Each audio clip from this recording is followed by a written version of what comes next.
He spent his life looking for truth and found it only when he gave up trying. Tolstoy's collapse. He had built an empire, a fortress of achievement meticulously crafted brick by painstaking brick. Every goal conquered, every summit scaled, every whisper of doubt silenced by the roar of his own success. His days were a symphony of productivity, his nights a quiet hum of satisfaction. He had chased the horizon with relentless determination, convinced that somewhere beyond the next victory lay the ultimate prize, a profound, unshakable truth about life, about himself, about the very fabric of existence. He believed that truth was a tangible thing, a treasure to be unearthed through sheer force of will, through an unwavering pursuit of knowledge and experience. And yet, in the hushed moments between the applause, in the solitary stillness of dawn, before the world demanded his attention, a chilling echo began to resonate. A hollow space where an answer should have been, a gnawing emptiness that no amount of external validation could fill. The meticulously constructed edifice of his life, so solid and imposing from the outside, felt increasingly fragile, its foundations subtly eroding beneath a weight he couldn't quite name. This wasn't the exhilarating struggle of the climb. This was a creeping dread, a silent question mark hanging heavy in the air. What if the truth he sought wasn't found in the relentless forward motion, but in the stillness he so desperately avoided? This gnawing disquiet, this profound sense of being adrift despite having navigated the currents of life with apparent mastery, is a paradox that has haunted humanity for centuries. We are conditioned to believe that meaning is earned, that truth is a reward for effort, a prize bestowed upon the diligent seeker.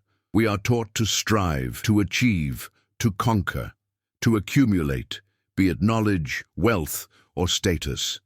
This relentless drive, this outward focus, often leaves us feeling profoundly disconnected from ourselves, from the very essence of what it means to be alive. We become experts in the external world, but strangers to our own inner landscape.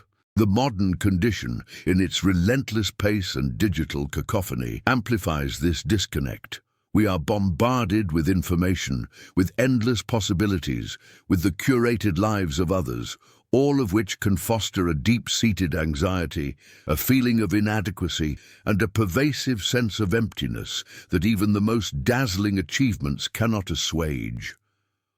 We chase the illusion of control, believing that by mastering our circumstances, we can master our inner lives. But what if this very pursuit, this desperate attempt to grasp and define, is the very thing that keeps the elusive truth just beyond our reach? What if the truth about meaning, about fulfillment, about a life well lived, lies not in the grand gestures of acquisition, but in the quiet surrender to what already is? This is the precipice where Leo Tolstoy found himself, a man who had already achieved the pinnacles of literary fame and intellectual recognition, only to be consumed by an existential crisis so profound it nearly led him to the brink of despair. His life, much like the characters he so brilliantly portrayed, became a testament to the human struggle for meaning. He had, in his own estimation, lived a life of intense intellectual and spiritual searching. He had dissected his own motivations, questioned societal norms, and grappled with the great philosophical and religious questions of his time. He had, in essence, spent his life looking for truth with every tool at his disposal. Yet it was precisely at the height of his worldly success, when his name was synonymous with genius and his works were revered across the globe, that he felt the most profound sense of meaninglessness. This wasn't a fleeting doubt. It was a seismic shift, a collapse of his entire worldview. He described it as a feeling of being suddenly thrust into the abyss, a terrifying realization that the life he had meticulously built, the very foundations of his identity, were built on sand. This visceral experience, this profound breakdown of his perceived reality, offers us a powerful lens through which to examine our own modern anxieties. It suggests that perhaps the very methods we employ in our search for truth, the relentless striving, the intellectual dissection, the outward focus, might, in fact, be the very obstacles preventing us from finding what we seek. Tolstoy's descent into this existential chasm was not a sudden event, but a culmination of years of internal wrestling. He had, for so long, equated truth with knowledge and meaning with purpose derived from action and achievement. He sought answers in philosophy, in religion, in the study of human nature, believing that if he could just understand the mechanics of life, he could find its ultimate justification.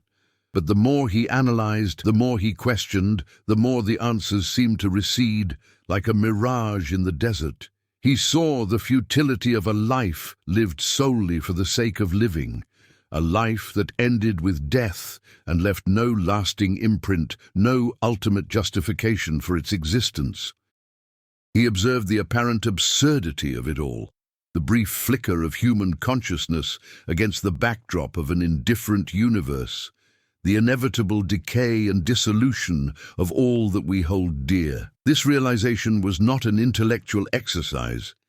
It was a gut-wrenching, soul-shattering experience that threatened to extinguish the very will to live. It was in this state of utter desolation, when all his intellectual defenses and worldly accomplishments crumbled, that he began to glimpse a different path, a path that emerged not from seeking, but from ceasing.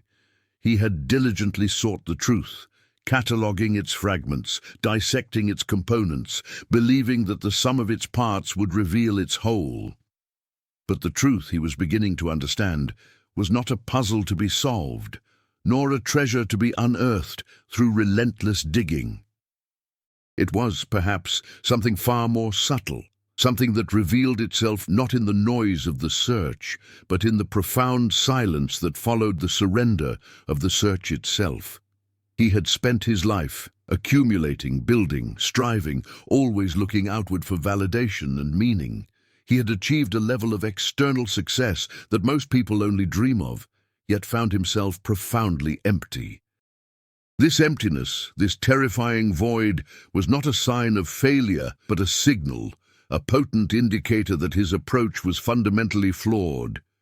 It was a call to a different kind of awareness, a turning inward, not to analyze, but to simply be. This is the paradox we are invited to explore today, the idea that sometimes the very act of desperately searching for something can blind us to its presence. That in our fervent pursuit of truth, we can become so focused on the horizon that we fail to see the ground beneath our feet. Tolstoy's journey from the heights of literary acclaim to the depths of existential despair, and finally to a quiet, profound understanding, offers us a powerful narrative for navigating our own modern crises of meaning.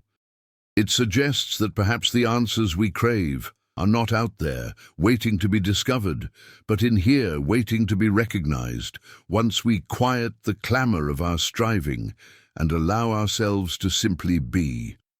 The relentless pursuit of truth, as Tolstoy discovered, can become a form of intellectual and emotional self-imprisonment.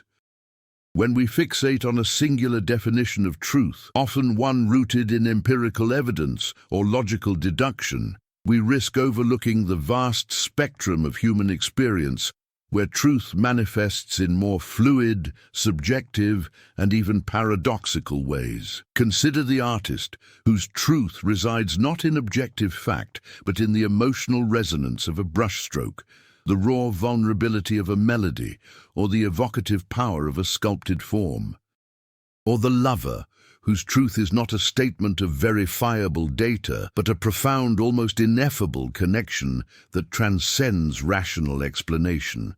These forms of truth, while perhaps less quantifiable, are no less potent in shaping our reality and guiding our actions. To dismiss them is to amputate a significant portion of our capacity for understanding and experiencing the world. Consequently, the quest for a singular, definitive truth can lead to a sterile, impoverished view of existence, one that fails to acknowledge the rich tapestry of lived realities. Furthermore, the very act of trying to find truth can generate a subtle but pervasive anxiety.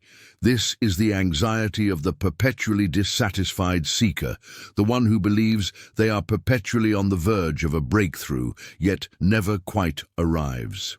It's akin to trying to catch smoke. The harder you grasp, the more it dissipates through your fingers. This mental exertion, this constant intellectual wrestling, diverts energy away from the very state of being where deeper insights might naturally arise. It creates a kind of internal noise that drowns out the subtler signals of intuition and lived wisdom. Think of the student cramming for an exam, desperately trying to memorize facts, only to find their mind blank when the test begins. The pressure to perform, to know, overrides the natural capacity to recall and synthesize. Conversely, when the pressure is off, perhaps during a walk in nature or a quiet conversation, the information often resurfaces with unexpected clarity. This phenomenon highlights how our conscious, striving mind, while essential for many tasks, can sometimes be a barrier to a more profound, intuitive understanding of ourselves and the world. Another crucial layer to consider is the inherent human tendency to equate knowledge with wisdom. We often assume that accumulating more facts, more data, more intellectual understanding will automatically lead to a more meaningful and fulfilling life. However, wisdom is not merely the accretion of information, it is the lived application of understanding, the ability to discern, to judge, and to act with insight and compassion. A person can possess an encyclopedic knowledge of philosophy and yet struggle to navigate the simple complexities of a personal relationship. This is because wisdom often emerges from experience, from grappling with our own limitations, from making mistakes and learning from them, and from cultivating a deep empathy for the human condition. It is a slow, organic process, not a destination to be reached through sheer intellectual force. The modern world, with its emphasis on information access and rapid problem-solving, can sometimes foster the illusion that wisdom is just another commodity to be acquired, a readily downloadable file. Consider for a moment the concept of letting go. This is not an act of resignation or defeat, but a deliberate choice to release the burden of needing to control, to define, or to possess understanding. It is an acknowledgement that some truths are not meant to be captured, but to be experienced. Think of a child learning to ride a bicycle. Initially, they grasp the handlebars with white-knuckled intensity, their entire focus on not falling. They are trying to force balance. Eventually, through a combination of practice and a subtle shift in their internal state, they learn to relax, to feel the bike's subtle movements, and to intuitively adjust. The balance isn't achieved through brute force. It emerges from a state of relaxed engagement. This same principle applies to our search for deeper meaning. When we cease the frantic effort to find the meaning, when we instead commit to living fully, to engaging with life's experiences, with open curiosity and a willingness to be present, meaning often reveals itself in unexpected ways, like a shy creature emerging from its hiding place. This shift from active seeking to receptive presence is not about passivity, it's about a reorientation of focus. Instead of looking for answers outside of ourselves, we learn to listen to the subtle whispers within. This involves cultivating a greater awareness of our own internal landscape, our emotions, our intuitions, our deepest values. It means recognizing that the truth we seek might not be a grand, universal pronouncement, but a series of small, personal revelations that guide us toward a more authentic way of living. Now, consider how this applies when you feel overwhelmed by life's complexities, when the questions seem to multiply faster than the answers. What if, instead of diving into more research or seeking external advice, you simply paused? What if you allowed yourself to sit with the discomfort, to observe your thoughts and feelings without judgment, to simply be in that moment of uncertainty? This practice, though seemingly simple, requires immense courage and discipline, a willingness to step away from the familiar comfort of striving and into the uncharted territory of simply experiencing. The very architecture of our modern lives often militates against this kind of inner quietude, actively promoting a state of perpetual engagement that can mask a deeper disengagement. We are encouraged to optimize every moment, to fill every perceived gap with activity, be it professional tasks, social media scrolling, or the endless pursuit of self-improvement through structured programs and curated content. This relentless drive for optimization can paradoxically lead to a profound sense of disconnect, a feeling of being a cog in a machine rather than an individual experiencing life. The illusion of control, so deeply ingrained in our cultural narrative, often manifests as an inability to tolerate uncertainty or ambiguity. We seek definitive answers, clear directives, and predictable outcomes, fearing that any deviation from this path signifies a loss of agency. This fear can lead us to over-intellectualize our experiences, attempting to dissect and categorize every emotion and interaction, thereby robbing them of their raw, unmediated power and preventing us from accessing the intuitive truths they might hold. Furthermore, the digital age has introduced an unprecedented level of external validation that can become a siren song, luring us away from our internal compass.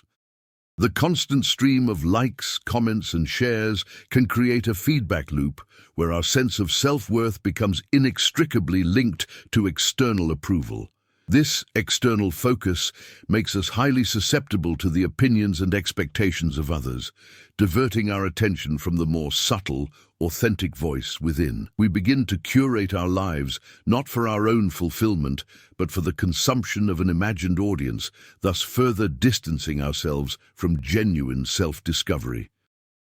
The anxiety that arises from this constant performance can be exhausting, leading to a burnout that is not merely physical, but deeply existential. It's like trying to hold your breath indefinitely. Eventually, you must exhale, and in that exhale, there is often a moment of clarity, a release of tension that allows for a different kind of perception. Consider, for instance, the experience of creative blocks that plague writers, artists, and innovators.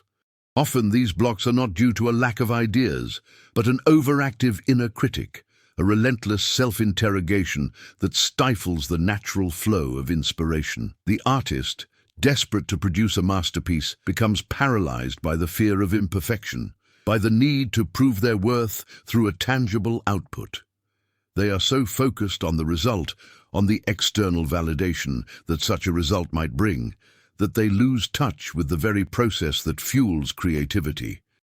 The solution, as many have found, is not to force more ideas, but to engage in activities that quiet the critical mind. Perhaps a period of unstructured play, a deep immersion in nature, or simply allowing oneself to doodle or experiment without expectation. In these moments of surrendered engagement, the creative wellspring often begins to flow again, not because it was forced, but because it was allowed. This brings us to another crucial aspect, the subtle but powerful way in which our physical state influences our mental and emotional landscape. We often approach existential questions with an entirely intellectual mindset, believing that rigorous thought alone will yield the answers. However, our bodies are repositories of wisdom, holding tensions and memories that can profoundly shape our perceptions. The chronic stress and anxiety fostered by a life of relentless striving can manifest as physical ailments, muscle tension, or a general feeling of unease. These physical signals are not mere byproducts of our mental state. They are integral parts of the experience, and ignoring them can prevent us from accessing deeper truths. Practices like mindful movement, somatic experiencing, or even simple conscious breathing can help release these stored tensions, creating space for a more holistic understanding to emerge. It's about recognizing that the mind-body connection is not a metaphor, but a fundamental reality, and that true insight often arises from a harmonious interplay between the two. Now consider how this applies when you find yourself caught in a loop of worry, endlessly replaying scenarios or dissecting past mistakes. The temptation is to intellectualize your way out of it, to find a logical explanation or a clever solution. But what if, in that moment, you shifted your focus from thinking to feeling? What if you paid attention to the sensations in your body, the tightness in your chest, the knot in your stomach, not to analyze them, but simply to acknowledge their presence? This act of mindful somatic awareness can in itself begin to unravel the emotional knot, creating a sense of calm that allows for a more balanced perspective. It's like tuning into a different frequency, moving away from the chaotic static of anxious thought towards the clearer signal of embodied presence. This is not about abandoning reason, but about recognizing that reason is only one tool in our vast arsenal of human experience, and that often the most profound truths lie beyond its immediate grasp. The contemporary world often presents a distorted mirror, reflecting back an image of success that is fundamentally hollow. We are bombarded with narratives of achievement, of individuals seemingly effortlessly navigating life's complexities and attaining pinnacles of recognition. This curated reality, amplified by social media and the relentless news cycle, can foster a dangerous comparison, a gnawing sense of inadequacy that fuels a perpetual striving for an elusive ideal. The pressure to constantly present an unblemished facade, to project an aura of unwavering competence and perpetual happiness, can lead to a profound disconnect from our authentic selves. We learn to wear masks, to perform roles, believing that the true self is too flawed, too vulnerable to be exposed. This constant performance, this expenditure of energy on maintaining an illusion, can deplete our vital resources, leaving us feeling drained and disconnected, even amidst apparent outward success. It's akin to a meticulously maintained garden that, upon closer inspection, reveals no true roots, its beauty merely a superficial veneer sustained by constant, exhausting artifice. Furthermore, this cultural emphasis on external validation can foster a pervasive fear of vulnerability. We are taught from an early age that admitting weakness, expressing doubt, or acknowledging struggle is a sign of failure, a deviation from the path of success. This conditioning can lead us to internalize our challenges, to bear our burdens in solitary silence, believing that to reveal our struggles would be to invite judgment and rejection. Consequently, we become adept at masking our pain, at presenting a brave face even when we are inwardly crumbling. This suppression of authentic emotional experience can have significant repercussions, leading to an accumulation of unaddressed stress and a diminished capacity for genuine connection. The emotional energy expended on maintaining this facade is immense, diverting our attention and resources away from genuine self-care and deeper, more meaningful engagement with life. It creates an internal chasm, a growing distance between the person we present to the world and the person we truly are, leaving a void where genuine intimacy and self-acceptance might otherwise flourish.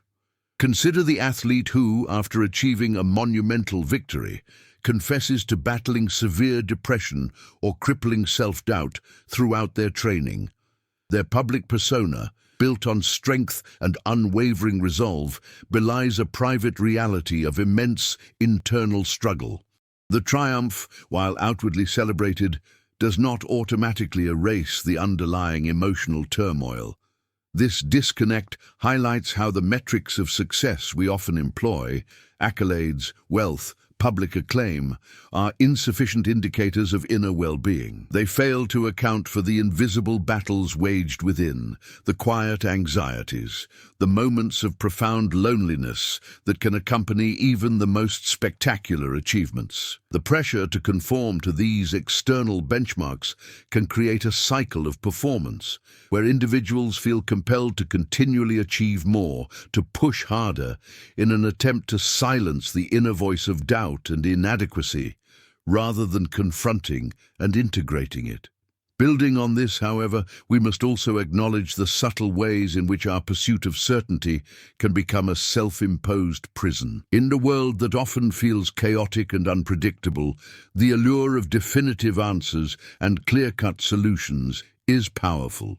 We seek to categorize, to label, to understand every facet of our existence, believing that this intellectual control will bring us peace.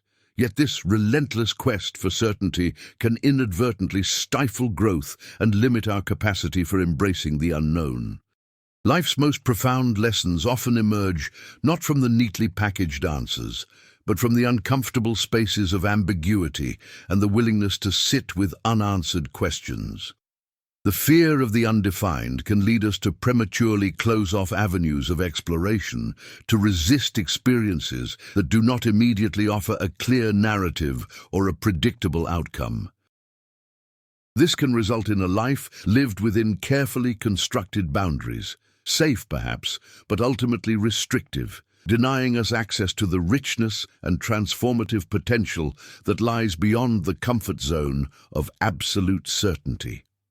Another crucial layer is the impact of our learned coping mechanisms. When faced with discomfort or uncertainty, our ingrained responses often involve seeking distraction, avoidance, or immediate gratification.